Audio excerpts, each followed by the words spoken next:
Hello friends, welcome to டெக்ஃபேட் Tamil channel. நம்ம channel இன்னும் சப்ஸ்கிரைப் பண்ணல அப்படின்னா சப்ஸ்கிரைப் பண்ணிக்கோங்க. கூடவே அந்த பெல் பட்டனை ப்ரெஸ் பண்ணிவிட்டு ஆளுங்களை கிளிக் பண்ணுங்கள். அப்போ தான் நான் போடுற ஒவ்வொரு வீடியோவும் நோட்டிஃபிகேஷனாக உங்களுக்கு வரும். வாங்க இப்போ வீடியோக்குள்ளே போகலாம். இந்த வீடியோவில் நம்ம எதை பற்றி பார்க்க போகிறோம் அப்படின்னா, அமேசான் Mturkல 3 ஸ்கிரிப்ட் நம்ம யூஸ் பண்ணுறோம்.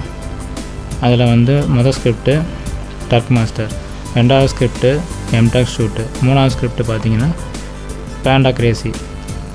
ஆக்சுவலாக அந்த மூணுமே உங்களுக்கு தெரிஞ்ச ஸ்கிரிப்ட் தான். இதில் நான் போன வீடியோவில் Mturk ஷூட் எக்ஸ்டென்ஷன் எப்படி ஃபாஸ்ட்டாக பண்ணுறதுங்கிறத நான் உங்களுக்கு சொல்லி கொடுத்துருந்தேன். இந்த வீடியோவில் டர்க் மாஸ்டரில் ரெண்டு ட்ரிக்ஸு, இந்த ட்ரிக்ஸை வச்சு எப்படி யூஸ்ஃபுல்லாக ஹிட்டு அக்செப்ட் பண்ணுறது, ஹிட்டு கேட்ச் பண்ணுறதுங்கிறத பற்றி தான் நான் உங்களுக்கு சொல்ல போகிறேன். அதுக்கு நம்ம ஃபஸ்ட்டு என்ன பண்ணணும் அப்படின்னா,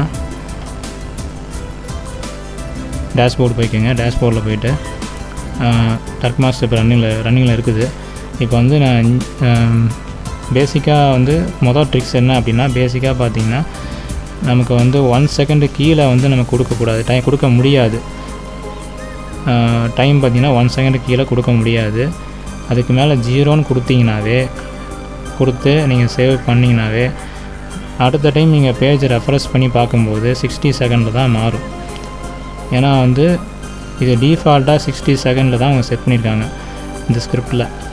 அதனால் இந்த ஸ்கிரிப்டில் நம்ம 0 கொடுத்தா 0ல் இருக்கணும் அப்படின்னா அதுக்கு ஒரு ட்ரிக்ஸ் இருக்குது, அதை நான் சொல்லித்தரேன். அதுக்கு முதல்ல நீங்கள் என்ன பண்ணணுன்னா, டேம்பர் மங்கி எக்ஸ்டென்ஷன் போயிட்டு டேஷ்போர்டு கிளிக் பண்ணிக்கோங்க. டேஷ்போர்டு போனதுக்கப்புறம் டர்க் மாஸ்டர் கிளிக் பண்ணிக்கோங்க. டர்க் மாஸ்டரில் போயிட்டு இந்த ஸ்கிரிப்டில் Ctrl F கிளிக் பண்ணிட்டு Ctrl F கொடுத்தீங்கன்னா ஃபைண்டுன்னு வரும். அதில் டிஃபால்ட் அண்டர்ஸ்கோர் டைம் அப்படின்னு என்ட்ரு அடிச்சிங்கன்னா உங்களுக்கு 60,000 மில்லி செகண்ட், அதாவது 60,000 மில்லி செகண்ட் டிஃபால்ட்டாக கொடுத்துருக்கனால தான் உங்களுக்கு 60 செகண்டு நீங்கள் 0 கொடுத்தோன்னே மாறுது. ஸோ இதை நம்ம என்ன பண்ணணும்னா டெலீட் பண்ணணும். டெலீட் பண்ணிட்டு 0 கொடுங்க. 0 கொடுத்து சேவ் கொடுங்க. ஏன் நான் 0 கொடுக்க சொல்கிறேன் அப்படின்னா, இந்த 0ங்கிறது தான் உங்களுக்கு இன்னும் ஸ்பீடாக ஹிட்டை அக்செப்ட் பண்ணுறதுக்கு ரொம்ப யூஸ்ஃபுல்லாக இருக்கும். ஸோ இப்போ 60 செகண்ட் இருக்குது. இதை நான் என்ன பண்ணுறேன்னா மறுபடியும் 0 கொடுக்குறேன். அங்கே அப்டேட் பண்ணிட்டேன். இதை ஒரு டைம் ரெஃப்ரெஷ் பண்ணிக்குவோம். ஏன்னா எப்போவுமே நம்ம ஸ்கிரிப்ட் அப்டேட் பண்ணும்போது இதையும் நம்ம ரெஃப்ரெஷ் பண்ணால் தான் அப்ளை ஆகும். ஸோ அப்ளை ஆயிடுச்சு. இப்போ பார்த்திங்கன்னா 60 செகண்டில் தான் இருக்குது. இப்போ 0 கொடுக்குறேன்.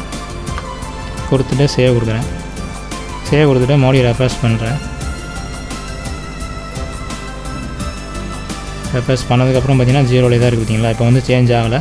நம்ம டைரெக்டாக எப்பவும் போல் நம்ம ப்ளே பண்ணி நம்ம ஹிட்டை கேட்ச் பண்ணிக்கலாம். இது முதல் ட்ரிக்கு. ரெண்டாவது ட்ரிக்கு என்ன அப்படின்னா, இப்போ ஒரு ஹிட்டை நான் ஃபைன் பண்ணி வாட்ச் கொடுக்குறேன். பாருங்கள்,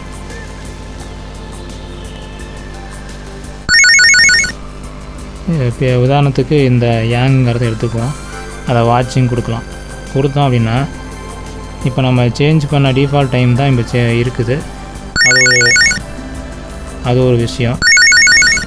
ரெண்டாவது பார்த்திங்கன்னா, இந்த பென்சில் மார்க்கை வாட்ச் கொடுத்ததுக்கப்புறம் கிளிக் பண்ணி பார்த்தோம் அப்படின்னா auto accept, stop on accept, alert, இது 3ல் ஆட்டோ அக்செப்ட் அன்டிக்கில் இருக்கும், ஸ்டாப் ஆன் அக்செப்ட்டு டிக்கில் இருக்கும், அலர்ட்டு அன்டிக்கில் இருக்கும்.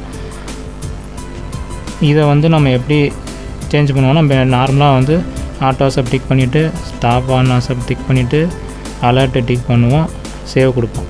கொடுத்ததுக்கப்புறம் தான் உங்களுக்கு அக்செப்ட் ஆகும். ஸோ இதெல்லாம் பண்ணாமல் நம்ம வாட்சிங் கொடுத்த உடனேயே நமக்கு இந்த பென்சில் டிக் பண்ண உடனே வரணும் அப்படின்னா அதுக்கு ஒரு ட்ரிக் இருக்குது. அதை உங்களுக்கு சொல்லித்தரேன்.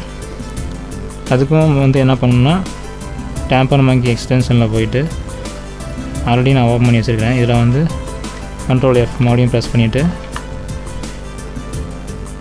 ஆட் ஏ வாட்சர்னு ஃபைன் பண்ணுங்கள்.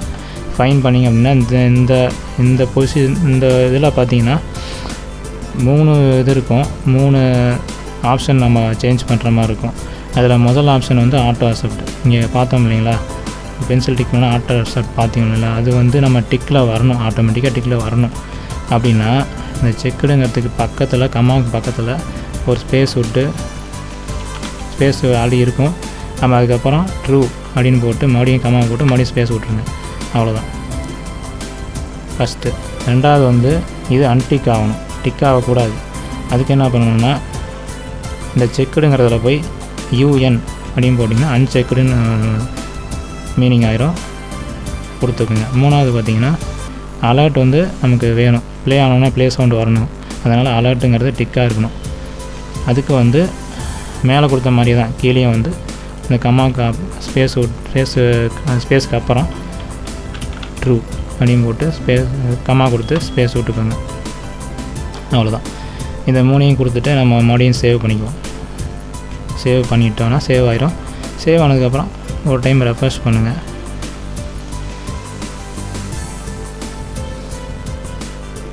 ரெஃப்ரெஷ் ஆகிடுச்சு. இப்போ ரெஃப்ரெஷ் பண்ணதுக்கப்புறம் இப்போ புதுசாக மறுபடியும் திருப்பி ஹிட்டு வந்து நான் ஃபைன் பண்ணுறேன். இப்போ ஃபைன் ஆகிடுச்சு. இப்போ ஃபைன் ஆனதுக்கப்புறம் ஏதோ ஒரு ஹிட்டோடைய இதை வந்து வாட்சுன்னு கொடுக்குறேன்.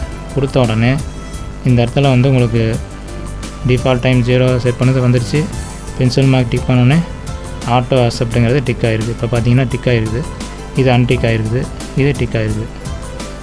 டிஃபால்ட் டைம் நம்ம சேஞ்ச் பண்ண தேவையில்லை. நேம் மட்டும் நம்ம சேஞ்ச் பண்ணுறதுனா பண்ணிக்கலாம், இல்லாட்டி விட்டுடலாம். ஸோ இங்கே ஈஸியாக இருக்கும். பென்சில் டிக் பண்ணிவிட்டு நம்ம சேவ் கொடுத்திங்கன்னா டக்குன்னு வந்து ஒரு ஹிட் வந்து கேட்ச் ஆகிறதுக்கு இது ரொம்ப யூஸ்ஃபுல்லாக இருக்கும். சேவ் கொடுத்திங்கன்னா உங்களுக்கு வந்து ஆட்டோமேட்டிக்காக அக்செப்ட் ஆகிக்கும். பார்த்திங்கன்னா எனக்கு ப்ளே ஆயிடுச்சு. அதே மாதிரி நீங்களும் வந்து இந்த மாதிரி இந்த 2 ட்ரிக்ஸை யூஸ் பண்ணி செஞ்சிங்கன்னா இந்த டைமு 0ங்கிறது மாறாது, எத்தனை டைம் ரெஃப்ரெஷ் பண்ணாலும் மாறாது. அது இல்லாமல் இந்த பென்சில் டிக் பண்ணும்போது ஆட்டோமேட்டிக்காக அந்த ஆட்டோ அக்செப்ட்டும் அலர்ட்டும் டிக் ஆகிருக்கும், நடுவில் இருக்கிறது அன்டிக் ஆகிருக்கும். ஸோ இந்த வீடியோ உங்களுக்கு புரிஞ்சிருக்குன்னு நினைக்கிறேன்.